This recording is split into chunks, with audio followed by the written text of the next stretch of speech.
Welcome back है हमारे channel में। और आज हम करने वाले हैं क्लास 11 का हिंदी का एक टॉपिक है कार्यवृत्त। तो चलिए बिना किसी देरी के इसको शुरू करते हैं, ठीक है। तो सबसे पहले तो आता है कि कार्यवृत्त का अर्थ क्या होता है। हमने इससे पहले हिंदी में कार्यसूची के बारे में पढ़ा था, मतलब कि बैठक से पहले कि बैठक में किन किन चीज़ों पे डिस्कस होगा उसकी एक सूची बनाना। कार्यवृत्त का मतलब ये होता है कि जब बैठक हमारी हो गई तो उसमें क्या क्या बात हुई है उसको लिखना। अब आता है कि इसकी विशेषताएं क्या होती है। तो देखिए सबसे पहले तो ये सरल होना चाहिए और संक्षिप्त होना चाहिए, मतलब कि छोटा होना चाहिए, और इसका पुनर्विवरण भी होना चाहिए। जो हमारे जब बैठेगा उसमें जो जो फैसले लिए गए हैं कि कैसे कौन क्या बनेगा तो उन सबका विवरण इसमें होना चाहिए। अब समझते हैं कि जो कार्यव्रत है ये लिखते कैसे हैं। तो देखिए, तो जो कार्यव्रत है इसमें सबसे पहले तो आपको लिखना है कि इसके सदस्य कौन कौन है। सबसे पहले तो अगर आपके पास क्वेश्चन आता है कि संगम कैथलिक स्कूल है तो वहाँ पे स्वतंत्रता को लेकर प्रोग्राम हो रहा है, 26 जनवरी से लेकर यहाँ पे क्या प्रोग्राम हो रहा है। तो अब आपको उसका कार्यव्रत बनाना है। तो आप कैसे बनाएंगे, सबसे पहले तो आपको लिखना है कि जो बैठक है वो किस चीज़ की हुई है। फिर आपको लिखना है कि ये जो बैठक है किस दिनांक को हुई है, ठीक है। उसके बाद आपको लिखना है कि इसमें कौन कौन से सदस्य शामिल हैं। अब इन सदस्यों में आपको जो भी आपके मन में नाम आए वो आपको लिख देने हैं। बस स्टार्टिंग में आपको श्रीमती श्रीमान ये लगाना है, ओके। अब इसके बाद क्या आता है कि इस बैठक में हमने क्या क्या निर्णय लिए हैं उसको भी आपको इसमें लिखना है। तो जो निर्णय है वो 6-7 से कम तो होने नहीं चाहिए। और उसके बाद लास्ट में आपको यहाँ पे क्या करना है कि जो जो सदस्य थे उन सबके इस तरीके से हस्ताक्षर, ठीक है। एक बार फिर से सबसे पहले तो जैसे कि अगर मैं आपको एक एग्जांपल दूं कि संगम बिहार में ये स्कूल है तो इसमें स्वतंत्रता संग्राम को लेकर, ठीक है, इस दिनांक को बैठक हुई है तो उसमें क्या, तो उसमें निम्न सदस्य शामिल है। तो फिर आपको सदस्यों के नाम लिख देने हैं। उसके बाद आपको यहाँ पे क्या करना है कि फिर आपको यहाँ पे सेकंड पॉइंट डाल के लिखना है कि इसमें निम्न निर्णय लिए गए। फिर इधर आपको हस्ताक्षर लिख देने हैं कि जो जो सदस्य थे उनके आपको हस्ताक्षर ऊपर आप ऐसे लिखेंगे हेडिंग डाल के, फिर नीचे उनके आपको नाम लिख देने हैं।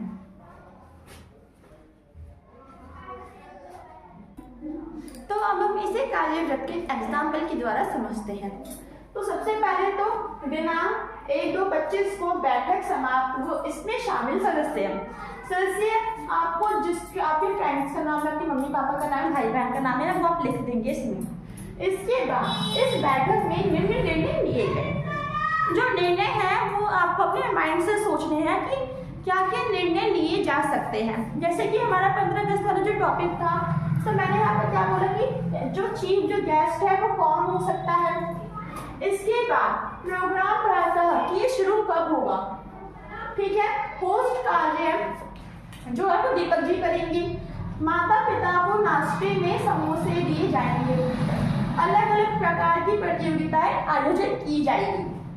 परफॉर्मेंस की जिम्मेदारी जो है वो अनीता जी की होगी और उसके बाद टेंट की जिम्मेदारी माइकल जी की होगी। मतलब कि इस प्रकार से आपको यहाँ पे अपने जो निर्णय है जो आपको लगते हैं कि हाँ किस प्रोग्राम में ये हो सकता है वो आपको लिख देने हैं, ठीक है। कार्य सूची की तरह ही जो कार्यव्रत है ये बस आपको अपने माइंड से सोचना है कि इसमें क्या क्या हो सकता है। अब हम आगे बढ़ते हैं अपने प्रतिवेदन के बारे में।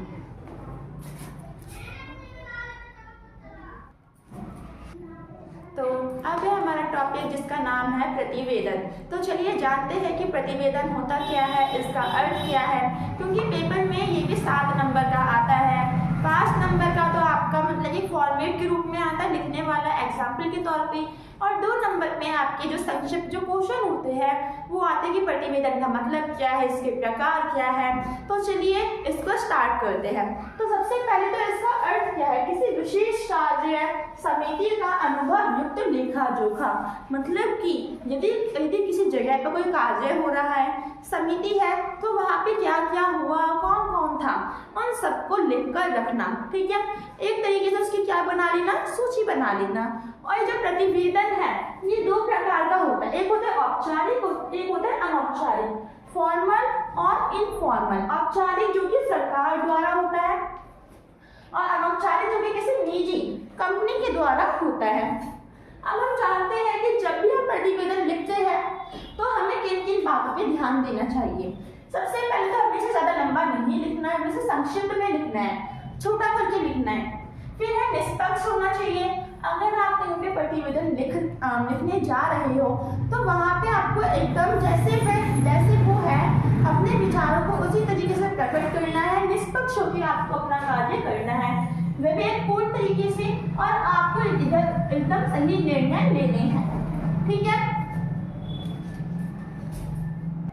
अब चलिए अब हम इस टॉपिक को पढ़ के अपने जो पास्ट नंबर है उसको पक्का बना लेते हैं। ठीक है, तो इससे पिछली बार हमने पढ़े थे कि जो दो नंबर के जो क्वेश्चन आते हैं हमने वो पढ़े थे। अब हम जानते हैं कि अगर हमारे पास कोई एग्जाम्पल आता है, अगर हमारे पास कोई क्वेश्चन आता है कि इस पर आपको प्रतिवेदन लिखना है तो वो आप कैसे लिख सकते हैं। तो इसको हम एक एग्जाम्पल के थ्रू समझते हैं। तो विद्यालय की शैक्षिक विकास और उन्नति के लिए इस दिनांक को समिति आयोजित की गई है जिसमें सदस्य निम्न है।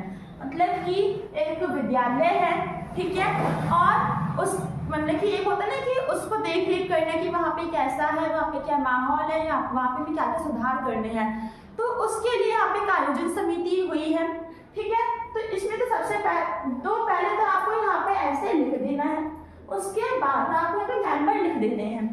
सेम फॉर्मेट है, जो भी आपके मन में वो जैसे कि आपके फ्रेंड्स हैं, मम्मी पापा भाई बहन, उनके आप यहाँ पे नाम लिख सकते हैं। उसके बाद आपको क्या करना है कि समिति में ये जो हमारे पास समिति हुई है तो इसमें क्या क्या सुधार किए गए, इस समिति में क्या क्या निर्णय लिए गए और किन किन विषयों पर सोचा गया कि हाँ यहाँ पे कैसे कैसे सुधार किए जा सकते हैं। ठीक है, तो सबसे पहले तो जो आपके पास क्वेश्चन होगा उसको आपको एक ऐसी हेडिंग बना के लिखना है, उसके बाद आपको मेंबर्स लिखने हैं, उसके बाद आपको समिति में निम्न सुधार किए गए, निर्णय लिए गए, ये लिखकर आपको यहाँ पे जो सुधार है वो आपको लिखने हैं। माइंड क्रिएटिविटी है, अपने आप से सोचना पड़ेगा कि हाँ अगर आप कहीं पे जाते हो तो वहाँ पे क्या क्या नुकसान हो सकता है, वहाँ पे हमें कैसे कैसे सुधार करनी चाहिए। अब हम जानते हैं कि अभी जो हमने एग्जाम्पल लिया तो उसमें सुधार क्या क्या मैंने यहाँ पे लिखे हैं। तो देखिए, जल सुविधा का सुधार होना चाहिए, शारीरिक शिक्षा सुधार, सभी पीरियड अवश्य लगाई जानी चाहिए, मेडिकल रूम होना आवश्यक है और शौचालय सुविधा भी होनी चाहिए। आपको तो जो लगता है कि वहाँ पे क्या क्या निर्णय लिए होंगे वो आपको यहाँ पे लिखना है।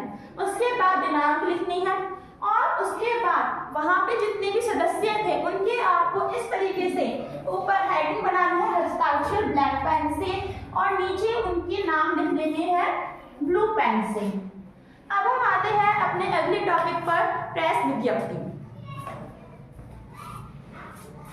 पढ़ते हैं अपने अगले टॉपिक को जिसका नाम है प्रेस विज्ञप्ति। तो चलिए इसका पहले तो अर्थ जानते हैं। कोई व्यक्ति या संस्था जब किसी विषय पर निर्णय लेता है तो उसे हम कहते हैं प्रेस विज्ञप्ति। ठीक है, जब किसी संस्था के द्वारा कोई निर्णय लिया जाता है तो वो इस निर्णय को समाचार पत्र में छापती है, तो इसी को हम कहते हैं प्रेस विज्ञप्ति। अब चलिए जानते हैं कि जो प्रेस विज्ञप्ति है उसे कैसे लिखते हैं। तो जो प्रेस विज्ञप्ति है उसे एक बॉक्स में बंद करके लिखा जाता है। सबसे पहले तो हम यहाँ पे लिखते हैं संस्था का नाम, कि जो निर्णय है वो उसे लेने वाली जो संस्था है वो कौन है, व्यक्ति कौन है। फिर हम नीचे लिख देते हैं अपना टॉपिक क्या है, प्रेस विज्ञप्ति। फिर लिखते हैं हम अपना विषय कि जो निर्णय है किसके आधार पे लिया गया है, और उसके बाद हम यहाँ पे लिखते हैं कि जो निर्णय है वो आखिर में क्या है।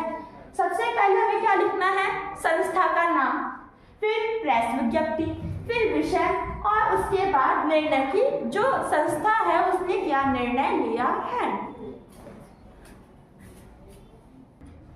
तो अब हम इस प्रेस विज्ञप्ति को एक उदाहरण के द्वारा समझते हैं, क्योंकि ये भी आपके पेपर में 5 नंबर का आता है। तो चलिए जानते हैं कि इसे लिखते कैसे है। तो यहाँ पे हमारे पास उदाहरण ये है कि एक बैंक है, तो उस बैंक में कर्मचारियों द्वारा हड़ताल करने पे जो बैंक के जो सदस्य हैं उन्होंने ये सोचा है कि अब वो बैंक कर्मचारियों की जो तनख्वाह है उसे बढ़ाएंगी।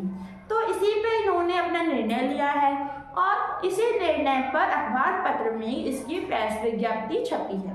तो चलिए जानते हैं कि आखिर में इसे कैसे छापा गया है। तो सबसे पहले तो ये जो बैंक है ये किससे जुड़ी है, भारतीय रिजर्व बैंक से। तो हमने यहाँ पे क्या लिखा, संस्था का नाम लिखा, फिर हमने यहाँ पे प्रेस विज्ञप्ति लिखा जो कि हमारा क्या था, टॉपिक है जिसे हम अभी पढ़ रहे हैं।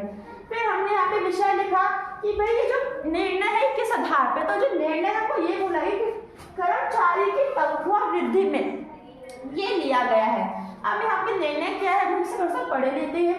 भारतीय रिजर्व बैंक द्वारा यह निर्णय लिया जाता है कि बैंक कर्मचारी द्वारा हड़ताल किए जाने उनकी परिस्थिति की समझने के कारण 4000 तनख्वाह बढ़ाई जाती है।